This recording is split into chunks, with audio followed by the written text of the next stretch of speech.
मैं doctor Shyam Shankar, associate professor department of political science, Raja Singh college Siwan. आज BA first year honours के छात्रों के लिए एक व्याख्यान प्रस्तुत करने जा रहा हूँ। इसका शीर्षक है प्रजातंत्र। प्रजातंत्र आज की युग जो है वो लोकतंत्र का युग है। इसको प्रजातंत्र को हम कई नामों से जानते हैं: लोकतंत्र, प्रजातंत्र, जनतंत्र, डेमोक्रेसी। तो आज का युग प्रजातांत्रिक है और आज प्रजातंत्र इतना प्रसिद्ध और पॉपुलर हो गया है कि आज प्रत्येक व्यक्ति अपने आप को डेमोक्रेट कहना पसंद करता है। ऐसे देश भी जहां वास्तव में प्रजातांत्रिक शासन नहीं है, वैसे देश भी अपने देश की शासन व्यवस्था को प्रजातांत्रिक शासन व्यवस्था कहने का उपक्रम करते रहते हैं, प्रयास करते रहते हैं। वास्तव में लोकतंत्र सर्वाधिक लोकप्रिय अवधारणा आज की बन गई है। 20वीं सदी के अंतिम दशक में लोकतंत्र की अनेक अवधारणाओं का अस्तित्व दृष्टिगोचर होने लगा। इसमें शास्त्रीय या उदारवादी लोकतंत्र, लोकतंत्र की बहुलवादी अवधारणा, लोकतंत्र की विशिष्ट वर्गीय तथा लोकतंत्र की मार्क्सवादी अवधारणा, यानी लोकतंत्र की विविध अवधारणाएं सामने आई है। इन विविध अवधारणाओं में शास्त्रीय या उदारवादी अवधारणा ये लोकतंत्र की सर्वाधिक प्रमुख अवधारणा है और जहाँ कहीं भी लोकतंत्र शब्द का प्रयोग किया जाता है वहाँ लोकतंत्र का आशय इसी उदारवादी लोकतंत्र से होता है। प्राचीन यूनान में अरस्तु से लेकर आज तक शासन के 3 रूप राजतंत्र, कुलीन तंत्र और लोकतंत्र प्रचलित रहे हैं। राजतंत्र और कुलीन तंत्र में शासन व्यवस्था एक वर्ग विशेष से संबंधित रहने के कारण जन भावनाओं से अपरिचित रहती थी तथा जनता के प्रति उत्तरदायी नहीं होने के कारण निरंकुशता की प्रवृत्ति बढ़ी और शासन शक्ति का प्रयोग भ्रष्ट रूप में किया जाने लगा, जिसके चलते शासन व्यवस्था के मूल रूप में परिवर्तन की आवश्यकता महसूस की जाने लगी और इस प्रकार के परिवर्तन के रूप में लोकतंत्र को अपनाया जाने लगा। लोकतंत्र अंग्रेजी शब्द डेमोक्रेसी का हिंदी रूपांतर है। डेमोक्रेसी शब्द ग्रीक शब्द विधान के अनुसार डेमोस और क्रेसिया से मिलकर के बना है, जिसका शाब्दिक अर्थ होता है जनता का शासन। इस दृष्टि से लोकतंत्र उस शासन प्रणाली को कहते हैं जिसमें जनता स्वयं अपने प्रतिनिधियों के माध्यम से संपूर्ण जनता के हित को ध्यान में रखते हुए शासन करती है। राष्ट्रपति लिंकन ने इसी को ध्यान में रखते हुए इसकी परिभाषा दिया है और कहा है कि democracy is the government of the people, for the people and by the people. यानी लोकतंत्र शासन का वह रूप है जिसमें जनता के द्वारा और जनता के लिए शासन हो।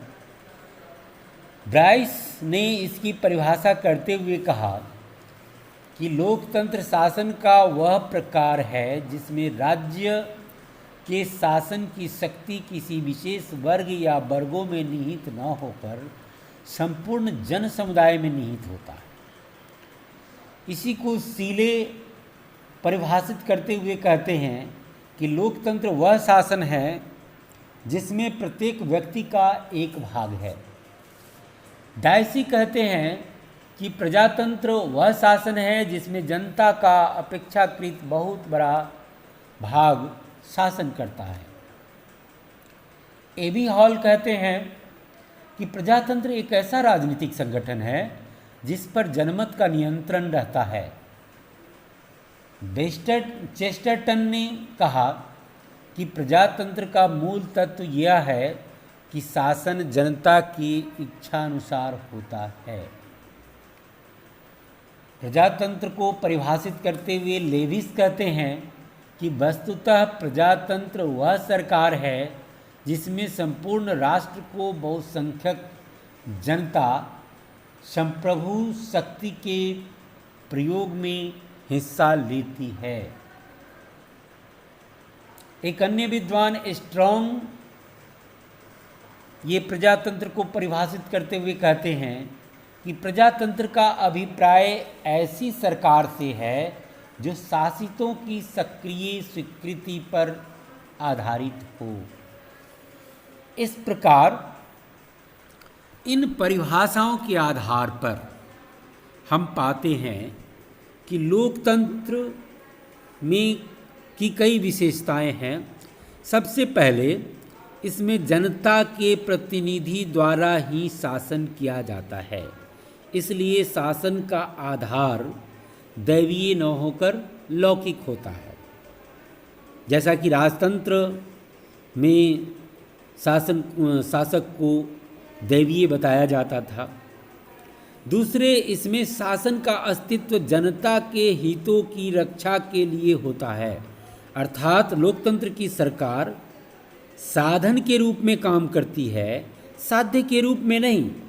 यानी लोकतंत्र में जनता प्रमुख है, लोक प्रमुख है, जन प्रमुख है। तीसरे, इसके अंतर्गत सरकार जनता के प्रति उत्तरदायी होती है। यदि शासक जनहित में कार्य नहीं करता है तो जनता द्वारा उसे परिवर्तित किया जा सकता है। अब हम लोकतंत्र के अर्थ को थोड़ा और विस्तृत रूप में समझने का प्रयास करें तो सबसे पहले लोकतंत्र तो राज्य का एक प्रकार है। लोकतंत्र के लिए ये एक जरूरी है कि वह जनता के प्रति उत्तरदायी हो। इसके लिए जनप्रतिनिधियों पर जनता का नियंत्रण भी जरूरी है। जनप्रतिनिधि भी राजा के समान भ्रष्ट या शक्ति का निरंकुश प्रयोग कर सकते हैं। इसलिए यह जरूरी है कि जनता न सिर्फ प्रतिनिधियों का चुनाव करे बल्कि उस पर नियंत्रण भी रखे। दूसरा, लोकतंत्र जो है वो सामाजिक व्यवस्था के प्रकार के रूप में भी है। यानी समाज में प्रकार के रूप में लोकतंत्र से उस समाज का ज्ञान होता है जिसके अंतर्गत प्रत्येक व्यक्ति का मूल्य समान हो और जाति, धर्म, रंग, लिंग, संपत्ति आदि के भेद के बिना सभी व्यक्ति को समान अधिकार एवं उपयोग का अवसर का उपयोग करने का अधिकार प्राप्त हो। इसे स्पष्ट करते हुए बेनी प्रसाद ने कहा है कि लोकतंत्र जीवन का एक ढंग है तथा इस मान्यता पर आधारित है कि किसी भी व्यक्ति को किसी अन्य के सुख का साधन मात्र नहीं समझा जा सकता।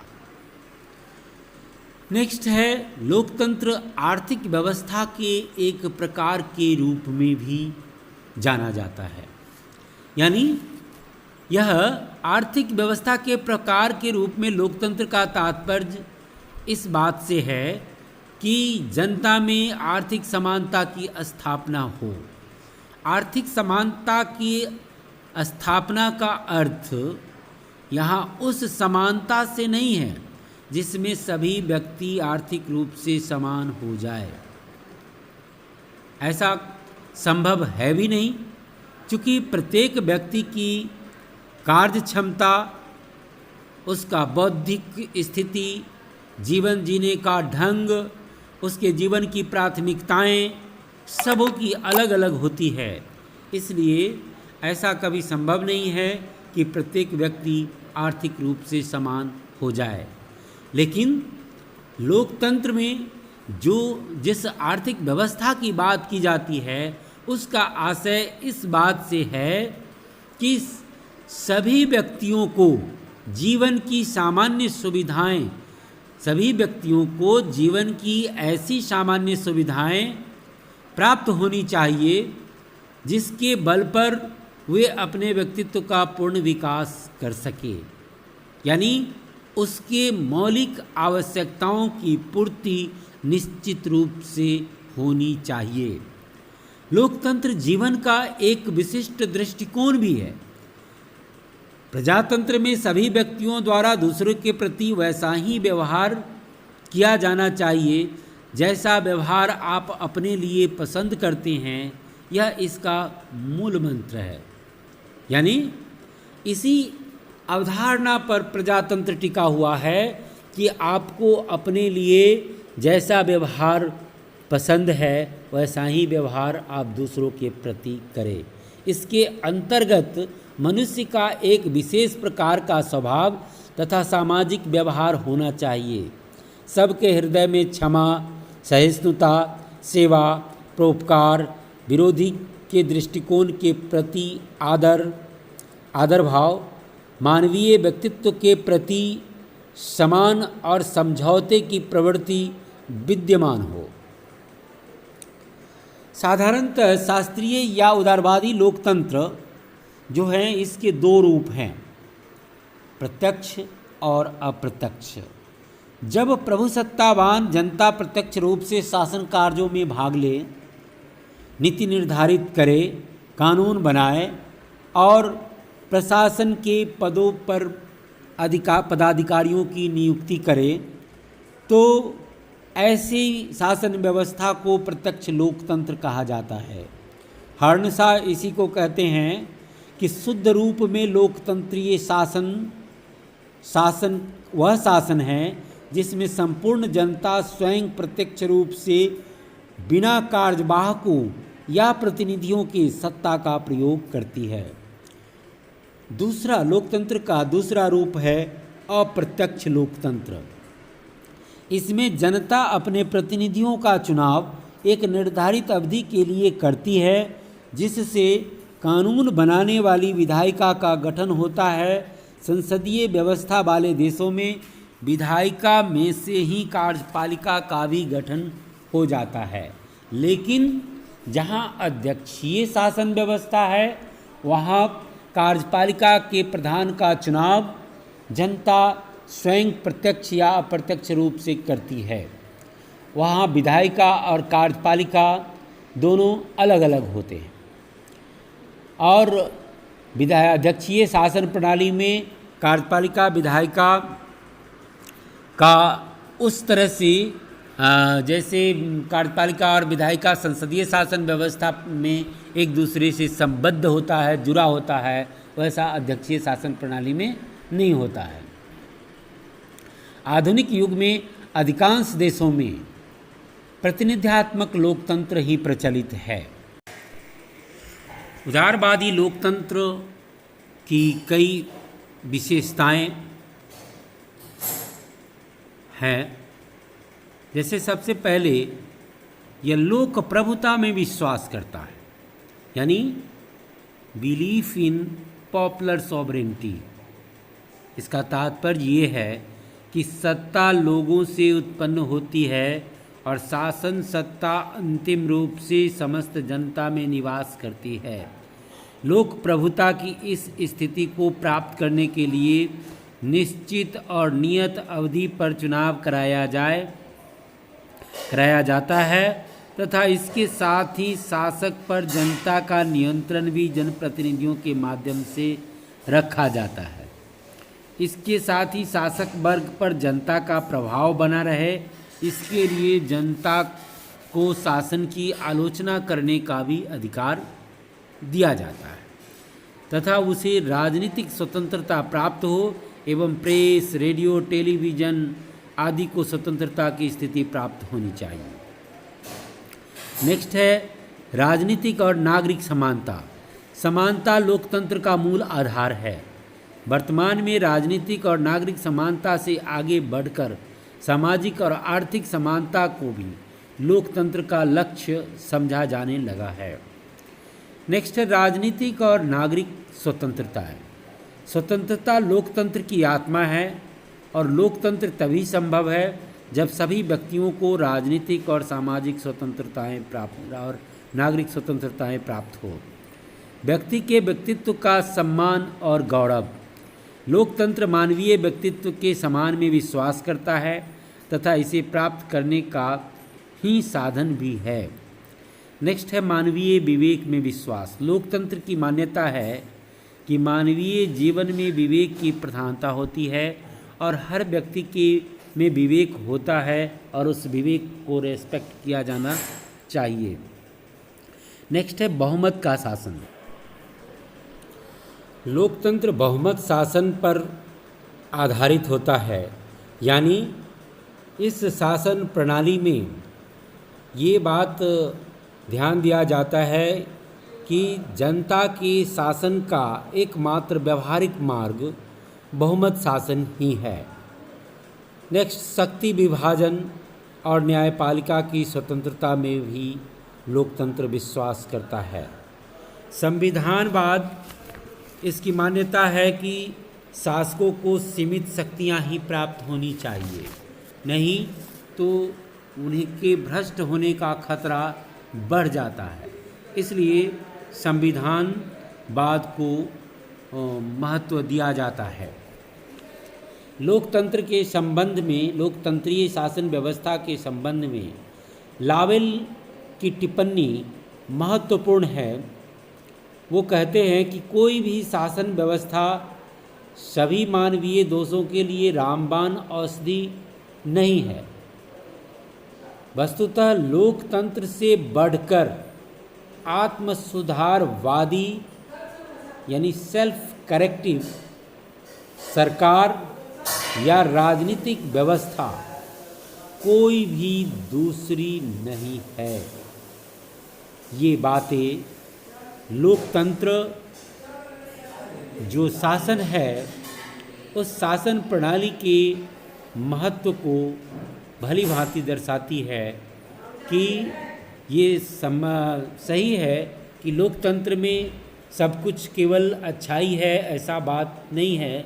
इनमें बहुत सारी कमियां भी हैं, लेकिन सबसे बड़ी जो खूबी है लोकतंत्र की वह यह है कि यह अपने आप में सुधार लाने का प्रयास, हर संभव प्रयास सदैव करता रहता है और इसलिए इसे सेल्फ करेक्टिव है और इसीलिए लोकतंत्र बहुत ही महत्वपूर्ण है। लोकतंत्र की खूबसूरती इसी से बढ़ जाती है।